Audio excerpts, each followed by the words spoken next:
Alors c'est bon. Ma chambre commence. Oui, Métazone aujourd'hui. Métazone rencontre. Métazone est à Aubervilliers aujourd'hui. Où sommes-nous, à Aubervilliers? À Aubervilliers, rencontre Ah. Thomas Hirschhorn, Oui. qui habite Aubervilliers, je crois, et qui a installé un musée précaire que nous allons visiter avec lui. Ah waouh. Bonjour Thomas, bonjour.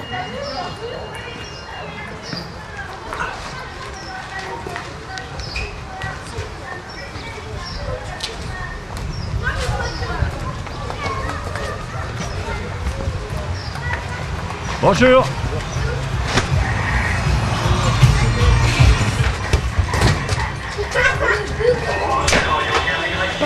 ici c'est la partie, certains diraient musée, mais je crois que le musée c'est l'ensemble, non?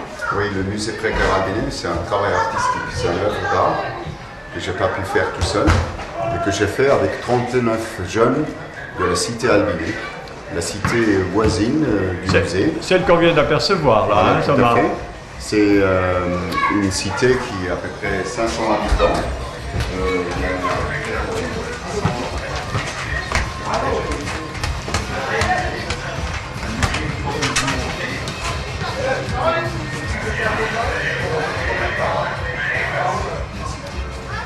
Le projet est en fait un programme. Le projet affirme que l'art, seulement en tant qu'œuvre d'art, peut avoir une importance et peut avoir un sens politique. Et cette œuvre d'art ici, est une œuvre, comme le nom indique, précaire, c'est-à-dire limitée dans le temps. Le musée précaire albiné, en fait, c'est un programme. Le programme, ça veut dire, il y a chaque jour quelque chose qui se passe ici, quelque chose qui se produit ici. Il y a pendant 8 semaines, toutes les semaines, une exposition d'une œuvre ou des œuvres d'artistes que je choisis, d'artistes importants du XXe siècle. Et c'est important que ces œuvres sont des originaux. Ici, on voit, on a 3 originaux qui nous sont prêtés par le Centre Georges Pompidou du 8e artiste du musée précaire albiné, Fernand Léger. Ce qui est important, que c'est une œuvre d'art originale, parce que j'affirme que l'œuvre d'art originale n'est pas seulement un patrimoine, seulement quelque chose d'important à garder pour les générations futures, pas seulement quelque chose de très cher, mais que l'œuvre d'art originale a à l'intérieur d'elle-même une force transformatrice, une force qui veut changer le monde. C'est pour ça que d'ailleurs, j'ai choisi les 8 artistes. C'est pour ça que c'est important de commencer la visite de ce travail musée précaire albiné dans cette salle qui est l'exposition. C'est ça que vous appelez la force transformatrice, c'est ça le politique. La politique, c'est l'œuvre d'art. L'œuvre d'art est politique. L'œuvre d'art est politique, et si je dis l'œuvre d'art à la fois de Fernand Léger, mais en même temps le musée précaire albiné. D'accord. Le musée précaire albiné, ce n'est pas un travail socio-culturel, ce n'est pas une initiative socio-culturelle ou une initiative d'un travailleur social. Moi, je suis un artiste et je fais un travail d'artiste. Quels sont les artistes qui sont venus? Il y a Marcel Duchamp, il y a Mondrian, il y a Malevich, il y a Dali, il y a Beuys, Le Corbusier, Warhol et Fernand Léger. Et chaque fois, cette salle, il change et donc la couleur et il change effectivement les œuvres d'art exposées. Et ensuite, pour justement tenir cette affirmation que l'œuvre d'art produit quelque chose, l'œuvre d'art est active et quelque chose, quelque part, crée une activité. Avec activité, la première activité, c'est pour moi faire marcher son cerveau, c'est réfléchir. C'est pour ça qu'autour de ça, nous, tous les jours, on a organisé ici quelque chose qui se passe. Tous les jours sont uniques. Il n'y a qu'une journée, par exemple, le vernissage de Fernand Léger. Il y en a une journée, l'atelier d'enfants Fernand Léger. Il y a une journée, un atelier d'écriture Fernand Léger. Il y a une journée, un atelier débat Fernand Léger. Il y a une journée, la conférence sur Fernand Léger. Et il y a une journée, le repas commun avec toute la communauté Fernand Léger. Et vous, là vous intervenez comme œuvre d'art, c'est quand même que vous mettez en réseau, vous pouvez nous dire votre spécificité quand même, c'est de mettre en réseau une pensée.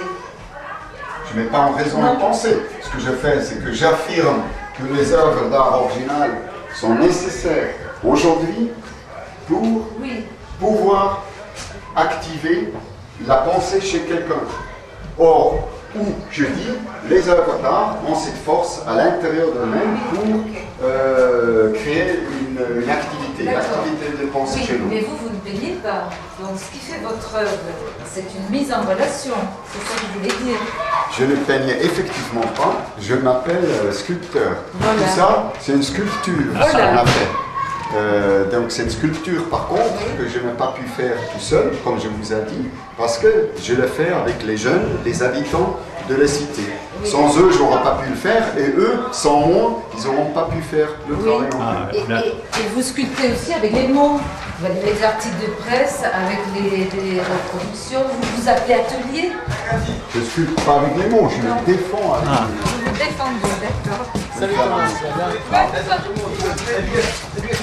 Ici, on est dans la salle que j'appelle la bibliothèque. La bibliothèque, parce qu'à le musée, il n'y a pas seulement l'œuvre qui est exposée, mais ici, il y a aussi les informations sur chaque artiste exposé.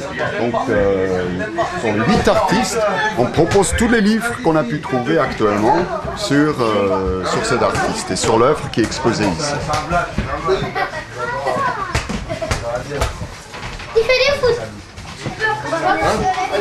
Ah, je te l'avais. Où la type de nain? Ça serait bien quoi. T'as vu quoi?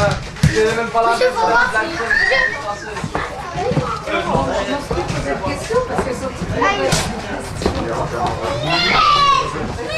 Si on n'a pas peur de la réponse. Ici, on est dans l'atelier. L'atelier, c'est là où on fait les ateliers d'enfants, on fait les débats. On fait ici la conférence. Ce soir, il y a une conférence d'Angeline Cherf sur l'œuvre de Léger. Parce que nous, on veut aussi qu'ici, il y a une possibilité de savoir quelque chose sur les œuvres qu'on a exposées ici. Donc la salle, elle a servi pendant maintenant les 8 semaines de la production issue de rencontres ou de la confrontation des œuvres d'art. vous voulez quand même transmettre quelque chose de savoir. Non, moi je ne veux pas transmettre le savoir. Ce que je veux, moi, c'est confronter les gens que j'appelle un public non exclusif. Je ne cherche pas spécialement ces gens et je ne cherche pas non plus forcément d'autres gens. Je les cherche parce que c'est mes voisins. Parce que tout simplement, c'est des habitants de la cité. D'accord. Quand vous faites la Stalingrad, ce ne sont pas vos voisins, mais ce sont aussi une façon d'intervenir dans un lieu en tenant compte de quoi. Enfin, ici, ce sont vos voisins, vous me répondez. À Stalingrad, c'était quoi? Stalingrad, c'était une situation urbaine Oui. qui d'ailleurs nécessitait pas l'intervention des habitants. Oui. Ici, c'est nécessaire que le musée est à la fois bâti ensemble et aussi tenu ensemble et accompagné ensemble pendant toute la durée de C'est un peu l'exposition. alors la première fois que vous faites une œuvre qui met autant en relation les habitants. C'est la 3e fois. J'en ai fait la première exposition dans l'espace public, c'était en Avignon, en 2000, avec l'exposition La Beauté. J'avais fait le Deleuze-Monument. Oui. Ensuite, j'avais fait en 2002 pour Cassel, à la Documenta, j'ai fait le Bataille-Monument. Et tous les deux, ces deux monuments étaient aussi faits avec des habitants d'une cité. D'accord. D'accord. Et la buvette, pour vous, elle fait partie des musées précaires? Bien sûr, la buvette, elle fait